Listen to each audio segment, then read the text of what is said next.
Bonjour à tous, bonjour à tous les amis présents à Malowsowska, bonjour à tous ceux qui se sont déplacés à Cracovie pour faire vivre ce beau moment de réflexion commune, de co-construction, pour parler ensemble un petit peu de la question de la formation. Vous avez choisi, la FREREF a choisi, nous avons choisi ensemble pour ce colloque de travailler sur la question de la mobilité dans l'emploi et du rôle du numérique pour accompagner dans la formation cette mobilité dans l'emploi. Alors, bien entendu, tout ça a énormément de conséquences pour nous collectivités. Et tout de suite dire un petit mot pour Małopolska parce que déjà, ça fait 10 ans de partenariat, 10 ans de co-construction et finalement 10 ans à parcourir ensemble et 10 ans de travail tout au long de la vie, de long life learning ensemble pour faire progresser la façon dont on sert nos collectivités au travers des politiques de formation pour que globalement, nous améliorons la qualité des connaissances, la qualité des compétences de l'ensemble des Européens, de nos régions. Et je pense qu'il faut qu'on continue à faire ce travail. Donc, au bout de ces 10 ans, j'ai envie de dire bravo Małopolska, merci Małopolska. Et cette question de l'emploi, du travail tout au long de la vie, nous sommes aujourd'hui dans une société où nous changeons d'emploi tout au long de la vie. Nous ne sommes plus sur un emploi où nous restons des décennies.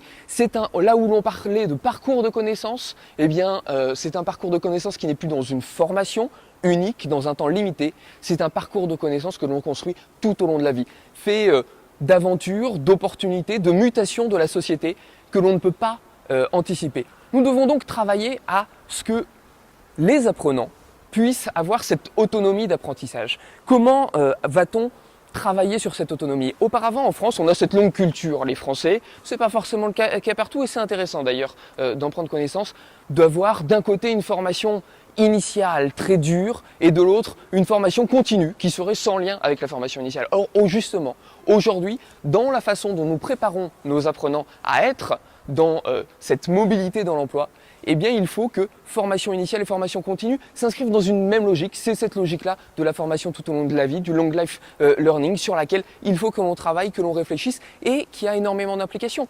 Dans même le socle initiaux que l'on donne aux apprenants, qui seront des apprenants tout au long de la vie. Qu'est-ce que ça veut dire les socles initiaux?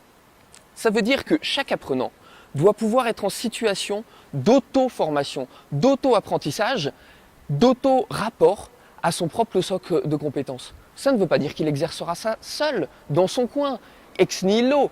Il faut que l'on puisse l'accompagner dans de la production de contenu adapté, mais aussi de chaînes qui vont pouvoir s'inscrire dans une volonté, dans une ambition, dans un parcours individuel. Nous sommes dans une démultiplication du nombre de métiers, des métiers qui se réinventent à chaque fois, chaque jour. Et chaque jour, nous devons préparer des socles de connaissances et des contenus et des contenants qui vont pouvoir accompagner cette mutation individuelle de chaque apprenant, de chacun de nos concitoyens. Là, le numérique est à la fois une ressource merveilleuse qui peut être aussi un danger.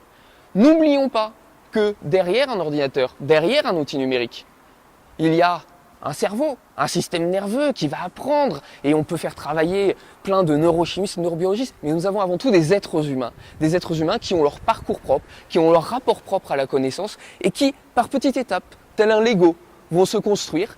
Et vous ne construisez pas sur n'importe quelle fondation des immeubles très hauts.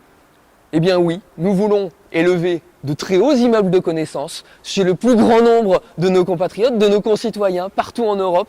Et c'est comme ça que nous allons devoir réfléchir demain nos formations. Et c'est ce travail-là que vous avez décidé de faire ensemble. Et j'en suis tout à fait ravi.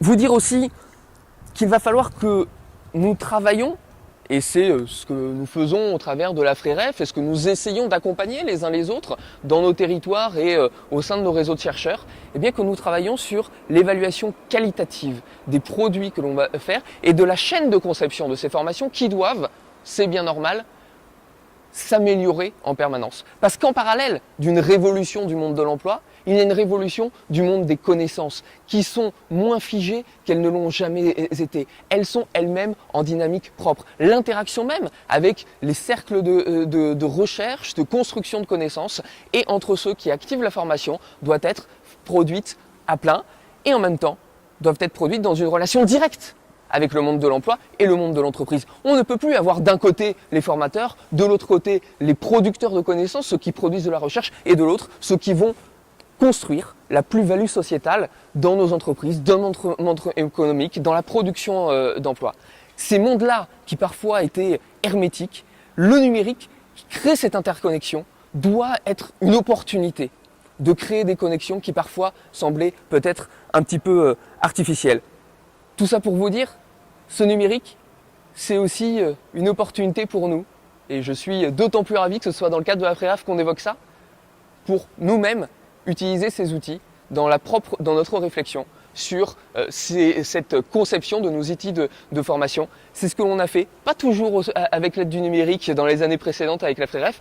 Et donc, réfléchissons-en aussi comment nous-mêmes, dans ce travail de co-formation que nous faisons ensemble pour réfléchir nos dispositifs de formation, eh bien nous pouvons aussi nous approprier ces outils. Pourquoi pas, c'est une idée. En tout cas, j'espère que cet échange à distance que nous avons là, nous pourrons le poursuivre, parfois de façon physique et pleinement au travers des différents outils numériques que l'on développe. Et je remercie tous ceux d'ailleurs qui ont fait ce travail au sein de la FREREF et des différents partenaires, qu'ils soient collectivités, qu'ils soient associatifs, qu'ils soient centres de recherche. Et je vous souhaite en tout cas un très bon colloque de la FREREF à Maloposka. Je m'excuse de ne pas pouvoir être des vôtres, c'était évident, j'aurais vraiment envie d'être là, mais je compte sur chacune des personnes présentes pour faire vivre ce débat. Vous avez d'éminents représentants de notre région qui sont parmi vous et je sais qu'ils vous aideront et qu'ils nous aideront à leur retour à améliorer nos travaux. Je vous souhaite encore une fois un bon colloque et je vous dis à très bientôt.